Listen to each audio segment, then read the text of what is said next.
मध्य प्रदेश में एक जगह है पन्ना। आप सबने नाम जरूर सुना होगा। ये जगह इसलिए बहुत अहम है और सबसे हटकर है क्योंकि यहाँ से बहने वाली एक नदी में बेशकीमती पन्ना पत्थर मिलते हैं और ऐसे अनगिनत लोग हैं जो इस नदी में मिलने वाले पन्ना पत्थरों को चुनकर लखपति बन गए, जिनका भाग्य बदल गया। और ये घटना इसी शहर की है। पन्ना शहर में एक इलाका है, एक जगह है जिसका नाम है अजयगढ़। अजयगढ़ में एक महिला और उसके 5 साल के बेटे की उनके घर में घुसकर किसी ने हत्या कर दी। तारीख है 16-17 दिसंबर की रात 2025।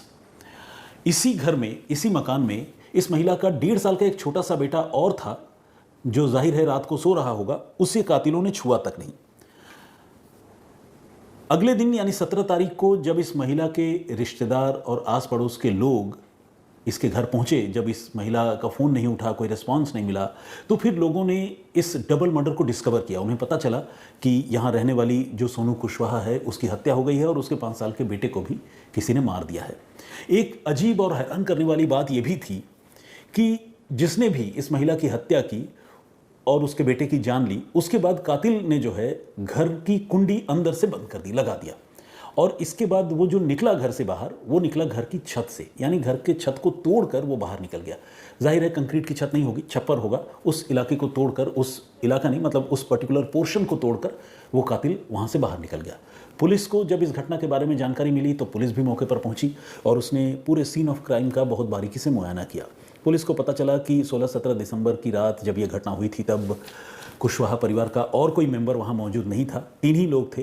3 में से 2 की हत्या हो चुकी थी और 1.5 साल का एक छोटा सा बच्चा उसे कातिलों ने बख्श दिया था। अब पुलिस ने जब सीन ऑफ क्राइम को बहुत बारीकी से देखा तो पुलिस ने यह भी देखा कि महिला के शरीर पर ज़ोर ज़बरदस्ती के निशान हैं और महिला के मुंह में कपड़ा ठूंसा गया है, बल्कि उसकी साड़ी का ही कुछ हिस्सा या पल्लू उसके मुंह में ठूंस दिया गया है। और जो बच्चे की लाश मिली थी उसे भी देखकर ऐसा लग रहा था कि शायद बच्चे की हत्या गला घोंट कर की गई है। यानी दोनों ही कत्ल तकरीबन एक जैसे तरीके से, एक्सफिक्सिया से, जिससे कहते हैं सांस रोक कर हत्या करना, वो किया गया था, चाहे वो गला घोंट कर हो या फिर मुंह में कपड़ा ठूंस कर हो। और घर की कुछ चीज़ें, सामान जो है वो बिखरे हुए थे, जिसे देखकर पुलिस को यह भी शक हो रहा था कि शायद जो भी कातिल था उसने घर से कुछ कीमती चीज़ें चुराने की कोशिश की होगी।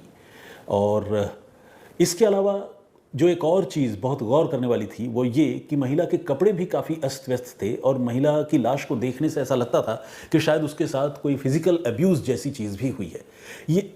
ये जो ओवरऑल सीन ऑफ क्राइम था ये अपने आप में काफ़ी कंफ्यूजिंग था और ब्लाइंड भी था मामला।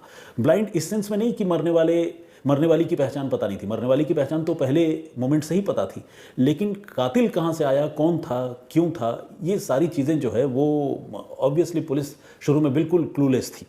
और कंफ्यूजिंग मैं इसको इसलिए कह रहा हूँ क्योंकि एक तरफ तो रेप या रेप की कोशिश जैसी चीज़ भी लग रही थी, दूसरी तरफ चोरी या लूटपाट जैसी चीज़ भी लग रही थी, तीसरी तरफ ये भी लग रहा था कि अगर चोरी और लूटपाट जैसी ही बात थी तो फिर इस महिला की हत्या क्यों हुई और ख़ासकर उसके बड़े बेटे की हत्या क्यों हुई। वो तो बहुत ही छोटा था, 5 साल की उम्र थी उसकी। तो ये सारी चीज़ें जो है वो कई सारे सवाल पैदा करती थी। अब पुलिस ने इस मामले की तफ्तीश शुरू की और मर्डर का केस रजिस्टर किया। और इसके बाद जब पुलिस ने तफ्तीश शुरू की तो पुलिस ने यह तय किया कि वो आसपास के इलाकों में लोगों से पूछताछ करने के अलावा जो सीसीटीवी कैमरे उस पूरे इलाके में लगे हुए हैं उनको भी पुलिस एग्जामिन करेगी। लेकिन एक दिक्कत ये थी कि जिस घर में ये घटना हुई थी, जहाँ ये सोनू कुशवाहा नाम की महिला रहती थी, एग्जैक्टली उस घर के गेट पर कोई सीसीटीवी कैमरा नहीं था और नहीं आस पड़ोस में कोई ऐसा सीसीटीवी कैमरा था जो उस घर के एंट्री एग्जिट को कवर करता। तो ऐसे में पुलिस सीसीटीवी कैमरे के जरिए कातिल को ढूंढना तो ज़रूर चाहती थी, लेकिन पुलिस के लिए एग्जैक्टली उस कातिल को पहचान पाना या उसकी शिनाख्त कर पाना, लोकेट कर पाना थोड़ा मुश्किल हो रहा था। और आपको जानकर अच्छा लगेगा कि पुलिस ने इस मामले में बहुत मेहनत की और तकरीबन 200 सीसीटीवी कैमरों के फुटेज पुलिस ने स्कैन किए। हालांकि इन 200 सीसीटीवी कैमरों की फुटेज को स्कैन करके भी पुलिस को कोई बहुत ज़्यादा कामयाबी नहीं मिली। अब पुलिस का शक जो है वो अलग अलग लोगों पर था और अलग अलग एंगल से, अलग अलग प्रोबेबल थ्योरीज से, मतलब संभावित वजहों से पुलिस इस मामले की तफ्तीश कर रही थी। इसमें एक शक तो ये जो कुशवाहा परिवार के बाकी लोग हैं उनके ऊपर भी था। ऐसा लग रहा था कि कहीं ऐसा तो नहीं कि सोनू कुशवाहा और उनके दोनों छोटे बच्चों को छोड़कर जानबूझकर परिवार के बाकी लोग वहाँ से हट गए और किसी नाते रिश्तेदार नहीं या किसी बहुत करीबी आदमी नहीं, परिवार की जो आंतरिक कलह या लड़ाई होती है उसके चलते सोनू की हत्या कर दी। और ऐसा तो नहीं इसे चोरी का रूप देने की कोशिश की गई। तो ये सारे सवाल थे। इसके अलावा कुशवाहा परिवार के जो बाकी बचे लोग थे या रिश्तेदार थे, उनमें किसकी किससे दुश्मनी थी, सोनू की क्या किसी से कोई लड़ाई झगड़ा था या नहीं, कोई अफेयर या किसी से मतलब विवाहेतर संबंध वाली बात तो नहीं थी। पुलिस इन तमाम चीज़ों को एक्सप्लोर कर रही थी और इस मामले में जो भी कातिल हैं उन तक पहुंचने की कोशिश कर रही थी। अब इस कोशिश में पुलिस ने मौका वारदात से फिंगरप्रिंट भी लिफ्ट किए थे और जो पोस्टमार्टम के लिए बॉडी भिजवाई थी उसके अलावा बायोलॉजिकल सैंपल भी पुलिस ने उस जगह से इकट्ठा किए थे। पुलिस ने तकरीबन 40 लोगों के डीएनए सैंपल कलेक्ट किए और रैंडमली कलेक्ट करके उस डीएनए सैंपल को पुलिस ने अपने पास रखा ताकि आने वाले दिनों में अगर कोई संभावित कातिल या सचमुच का कातिल पकड़ा जाए तो उसके साथ ये डीएनए सैंपल मैच हो पाए।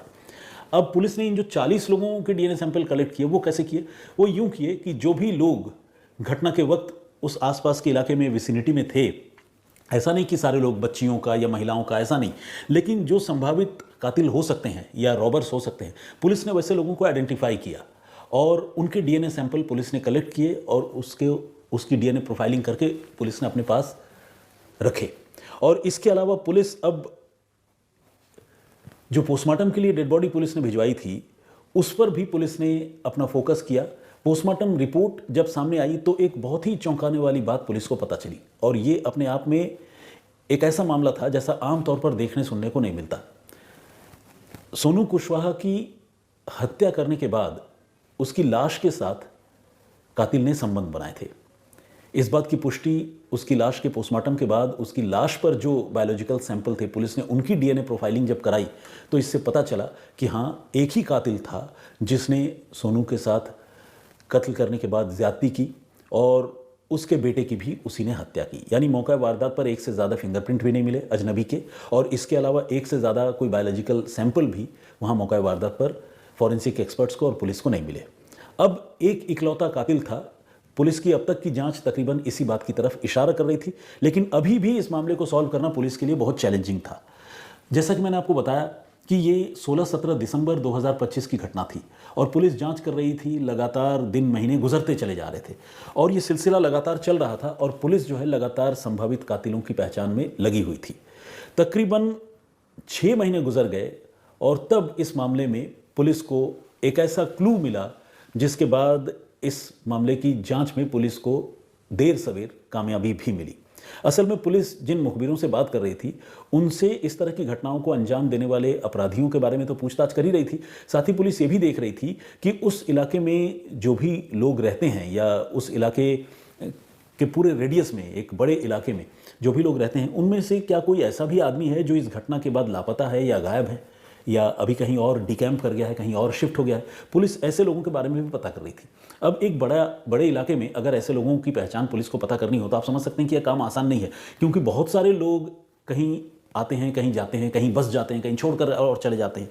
तो पुलिस जब इन चीज़ों का पता लगा रही थी तो पुलिस को ऐसे बहुत सारे लोग भी मिले और जैसा कि मैंने आपको बताया कि पुलिस ने 40 लोगों की अगर डीएनए सैंपलिंग की तो जाहिर है उसमें इस तरह के लोग भी होंगे, लेकिन इन्हीं में एक आदमी ऐसा था जिसकी डीएनए सैंपलिंग या प्रोफाइलिंग अब तक नहीं हो पाई थी।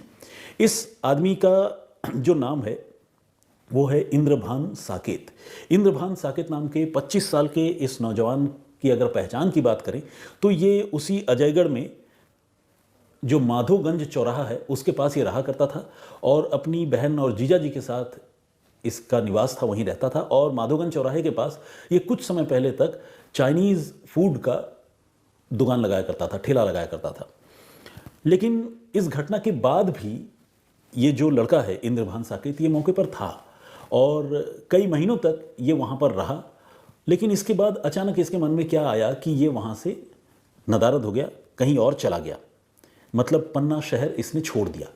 पुलिस को जब इसके बारे में जानकारी मिली तो फिर पुलिस को लगा कि जब इतने सारे लोगों की डीएनए प्रोफाइलिंग कराई और कुछ मैच नहीं हुआ तो क्यों नहीं एक बार इस लड़के के बारे में पता किया जाए और इसकी डीएनए प्रोफाइलिंग करने की हम कोशिश करें। इसके बाद पुलिस ने इसके बारे में जानकारी जुटाने की शुरुआत की कि ये आजकल कहाँ पर है। इसके बहन और बहनोई का निवास या घर वहीं पर है, आपको मैंने बताया अजयगढ़ में ही। तो इसके बहन और बहनोई से जब पूछताछ हुई तो पता चला कि ये लड़का जो है इन दिनों मैहर में रहता है जहाँ पर उसका घर है।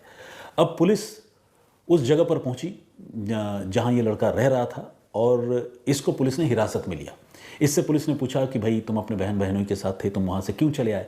तो इसने जो भी बात बताई वो बहुत कन्विंसिंग बात नहीं थी। उसका कहना था कि काम ठीक नहीं चल रहा था या मेरा मन नहीं लग रहा था। लेकिन देखिए, ये बात सही भी हो सकती है, लेकिन जब पुलिस को किसी पर शक हो तो जाहिर सी बात है पुलिस आंख मूंद कर उसके उस एलिबी पर यानी उस कहानी पर यकीन तो करेगी नहीं। तो पुलिस ने कहा ठीक है, चलो तुम हमारे साथ, और हमें थोड़ा कुछ साइंटिफिक इन्वेस्टिगेशन करना है, उसके बाद हम तय करेंगे कि तुम वाकई अपनी मर्जी से और बिना किसी अपराध के यहाँ पर वापस चले आए या फिर तुम्हारा किसी मामले में कोई रोल है। तो इंद्रभान साकित नाम के इस लड़के को पुलिस ने तकरीबन 6 महीने बाद उठा लिया, यानी हिरासत में ले लिया। इसके बाद जब पुलिस ने इसकी जन्म कुंडली खंगाली तो पता चला कि ये इससे पहले भी किसी लड़की के साथ रेप के मामले में गिरफ्तार हो चुका था। यानी ये इस तरह का सेक्सुअल ऑफेंस करने वाला एक अपराधी था। और मैं ये तो नहीं कहूँगा कि आदतन अपराधी था, क्योंकि बहुत ज़्यादा घटनाएं इसने नहीं की थी, लेकिन इसका दिमाग जो है इस तरह के विकृत सोच से और मानसिकता से भरा हुआ था। ये बात क्लियर थी, क्योंकि पहले भी इसने एक घटना की थी और इस दूसरी घटना में इसके शामिल होने का शक पुलिस को था। अब पुलिस ने इसे हिरासत में लिया और हिरासत में लेने के बाद इसकी डीएनए प्रोफाइलिंग कराई। 40 लोगों के बाद ये 41वां आदमी था जिसकी डीएनए प्रोफाइलिंग पुलिस ने कराई थी। और इस बार पुलिस की कोशिश रंग लाई। उस महिला के शरीर पर जो भी बायोलॉजिकल डिपॉजिट्स मिले थे लाश के साथ रेप करने की वजह से, वो बायोलॉजिकल डिपॉजिट्स का जो डीएनए आइडेंटिफिकेशन था वो इस लड़के से यानी इंद्रभान साकित से हूबहू मिल गया। यानी ये बात अब बियॉन्ड डाउट क्लियर हो गई कि इंद्रभान साकित ही वो शख्स था जिसने सोनू कुशवाहा और उसके 5 साल के बेटे की हत्या की थी। पुलिस ने इंद्रभान को गिरफ्तार कर लिया। अब सवाल यह है कि इंद्रभान ने यह हत्या क्यों की और उसका मकसद क्या था? सोनू जिसकी हत्या हुई वो कोई बहुत अमीर महिला तो थी नहीं, फिर रॉबरी या लूटपाट की बात इसके दिमाग में क्यों आई? तो इसका जवाब ये है कि ये जो लड़का है इंद्रभान, ये उसी माधोगंज चौराहे में रहता था, जैसा कि मैंने आपको बताया, माधोगंज चौराहे के पास, यानी ये जो सोनू कुशवाहा का जहाँ पर घर है उसके आसपास ही रहता था, उसी मोहल्ले में। अब ऐसे में उसको सोनू कुशवाहा के परिवार के बारे में भी जानकारी थी और घर की बनावट के बारे में भी जानकारी थी, कौन कब आता है कौन कब जाता है ये सब भी उसे पता था।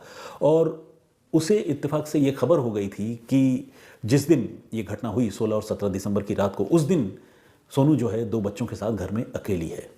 तो ये बहुत चुपके से उसके घर में दीवार फांदकर चोरी के इरादे से घुसा। और जैसे ही घुसा और ये चोरी कर रहा था तो चोरी करने के दौरान जो भी चीज़ों की खटपट हुई उससे उस महिला की, सोनू की नींद खुल गई। और जब नींद खुल गई तो सोनू ने इंद्रभान को देख लिया और उसने रेसिस्ट करने की कोशिश की कि भाई ऐसे कैसे घर में घुसा है, चोरी कर रहा हो। उसने पकड़ लिया, चोर कह के चिल्लाने की कोशिश करने लगी। तो इंद्रभान ने पहले जो है अपने हाथों से उसका मुंह दबाया और फिर उसके मुंह में साड़ी ठूंस दी। इसके बाद उसी साड़ी से फंदा बनाकर इंद्रभान जो है उसकी गला घोंटने की कोशिश करने लगा। अब घर में जब ये स्ट्रगल शुरू हुआ तो घर में 2 छोटे बच्चे थे, जैसा कि मैंने आपको बताया, 5 साल का एक छोटा सा बेटा और 1.5 साल का एक और छोटा बेटा। अब 1.5 साल का बेटा बेचारा क्या करता, लेकिन 5 साल का बेटा जो है वो छोटा होने के बावजूद अपनी माँ से उसका लगाव था और वो लड़का इतना मासूम होने के बावजूद वो दिलेर था। वो इंद्रभान से भिड़ गया और अपनी माँ की हत्या होने से वो रोकने की कोशिश करने लगा। लेकिन ये जो कातिल था ये ऐसा भयानक शख्स था, ऐसा दरिंदा था कि उसने पहले सोनू कुशवाहा की हत्या की, यानी उस छोटे से बच्चे की आंखों के सामने उसकी माँ की हत्या की, और उसके बाद कहीं उसकी पोल न खुल जाए इस डर से उसने सोनू के बेटे की भी हत्या कर दी। और इस तरह से उसने दोनों की जान ले ली। और घर में जो उसका मोबाइल फ़ोन था सोनू का, वो और कुछ कैश, रुपए पैसे, ये सारी चीज़ें इंद्रभान ने लूटी। और फिर इसके अंदर का शैतान तो पहले ही जागा हुआ था। अब आप ये कह सकते हैं कि इसके अंदर का जो दरिंदगी थी या जो वहशीपना था वो भी जागा। और उसके बाद इसने सोनू कुशवाहा के शव के साथ जो है वो दुष्कर्म किया। शव के साथ उसने शारीरिक संबंध बनाए और इसके बाद कत्ल, शव के साथ दुष्कर्म, चोरी, ये सब कुछ करने के बाद वो घर की छत तोड़कर बाहर निकल गया और दरवाजे को वो अंदर से बंद करके गया ताकि ज़्यादा समय तक जो है पुलिस को और परिवार के बाकी लोगों को उलझा कर रखा जा सके। हालांकि अगले ही दिन यानी 7 दिसंबर को 17 दिसंबर को इस कत्ल के बारे में, दोहरे कत्ल के बारे में लोगों को पता चल चुका था।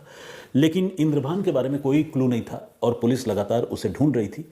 और बहुत सारे CCTV कैमरे और 40 से ज़्यादा DNA प्रोफाइलिंग करने के बाद आखिरकार पुलिस को मुखबिरों के ज़रिए इंद्रभान के बारे में सूचना मिली और ये भी पता चला कि इंद्रभान वो शख्स है जो इस घटना को अंजाम देने के कुछ समय बाद पन्ना छोड़कर बाहर चला गया है। तो ये भी पुलिस के रडार में आने की एक वजह रही कि वो डिकैम्प कर गया, यानी उस जगह से भाग गया। तो खैर, पुलिस ने इस मामले को अब तो सुलझा लिया है और कातिल को गिरफ्तार कर फिलहाल जेल भेज दिया है। तकरीबन 6 महीने की मशक्क़त के बाद पन्ना पुलिस ने बहुत सूझबूझ और समझदारी से इस केस को सॉल्व किया, जिसमें पुलिस इन्वेस्टिगेशन की तारीफ होनी ही चाहिए। हमारे सहयोगी हैं आज तक के संवाददाता और प्राइम तक के दीपक शर्मा, जो पन्ना से हमें रिपोर्ट करते हैं। इस खबर में उनका भी इनपुट है, तो मुझे लगा कि आज उनके बारे में जिक्र करना बेहद ज़रूरी है। तो थैंक यू दीपक जी जानकारी के लिए। बस आज के लिए इतना ही।